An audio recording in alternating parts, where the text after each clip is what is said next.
Hello, Marion here again. Hope you're having a great day.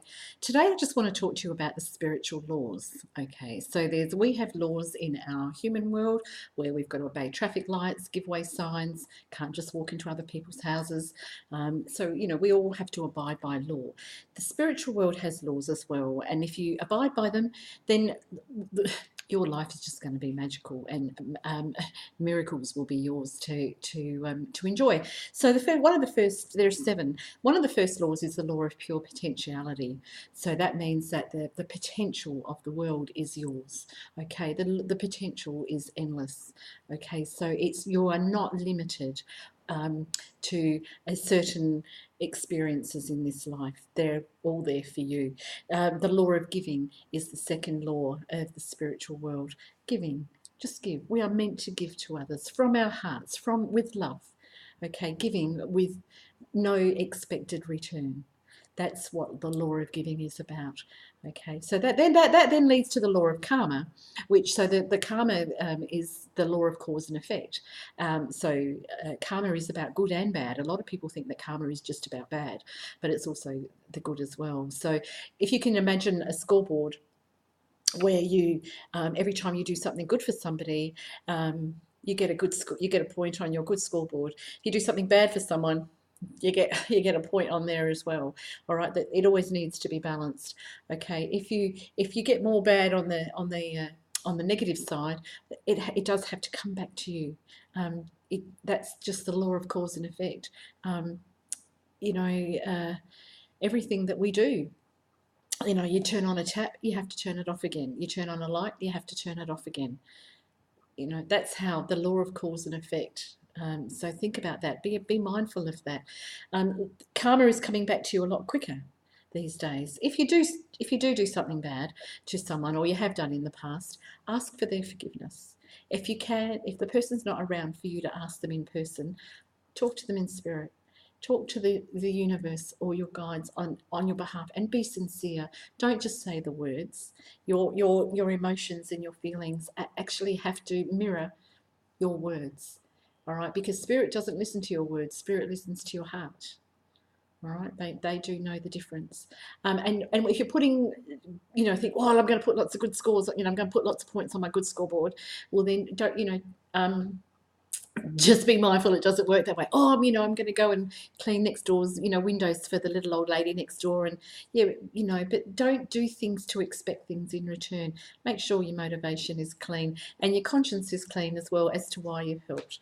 Okay, so just come from a good place in your heart. The law of least effort is number 4 on the spiritual laws. The law of least effort, go with the flow. The soul knows way more than the heart. A lot more than the heart. The mind's here in your head.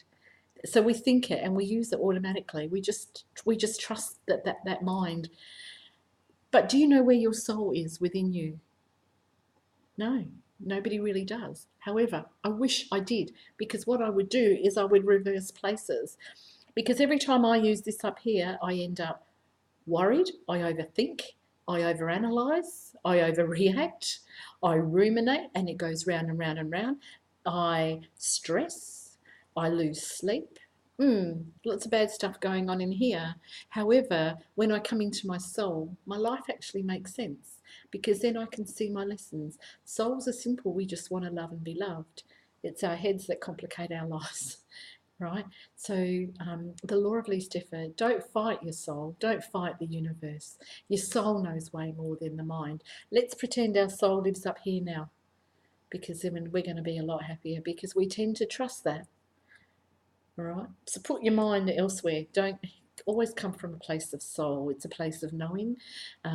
We all, as we're growing between our fives and our five and a halves and our sixness, we have our guides to help us. It's in their best interest to help us and in our best interest to listen. So use them. It's like having a counsellor that lives in your house. Use them to help you through your life. So the law of least resistance. Okay, then you've got the law of intention and desire, which is actually the law of attraction. All right, so we accept everything that's in our life. 85% of what we think are thoughts, 15% of what we have are channeled messages from the universe. People don't realize that. They think it's 100% thoughts. Okay, it's not. So when you become aware that that other 15% is showing you your life, it might show you things in your future. That's why when you have what you think might be an idea, it's actually the universe showing you glimpses of your future. And then when you get to that, it feels like deja vu. Yeah. So the law of attraction, you know, yes, we all have a destiny. Yes, we all have fate. So, how does that affect the law of attraction? I still believe that whilst we have destiny to get to, we can take different roads to get to that destiny. You know, if we feel that we'd like to do it with a particular partner, we can, manifest for that using the law of attraction. We do that by thinking good thoughts, speaking good words. Thoughts are things and things are real. So, excuse me, be very, very mindful of what you think and what you speak. I put out with intention, if I'm very mindful of not saying anything negative about my car because I need my car to work every time, or my friends, or jobs, or anything, because I know that it makes it happen. It's like placing an order with the universe. You might like to watch my video about manifesting. That might give you some idea as to how you can manifest for yourself. The law of detachment is the next law. So don't attach yourself to anything. Don't have expectations around anything, because that's where disappointment occurs, and that's a feeling of the mind. That's an emotion of the mind. It's not a value of the soul. And I'll talk about the spiritual lessons and the spiritual values in another video. So detachment, be detached. Don't hook into it, but enjoy whatever comes your way today. All right, you've got no control over tomorrow. You've got no control over yesterday, but you've got today. Enjoy everything. Be mindful in this minute, this glorious minute that you've got. You woke up alive today. Lots of people didn't. All right, you've got so much to be thankful for. All you need to do is look for it. Okay, so then the last law is the law of Dharma.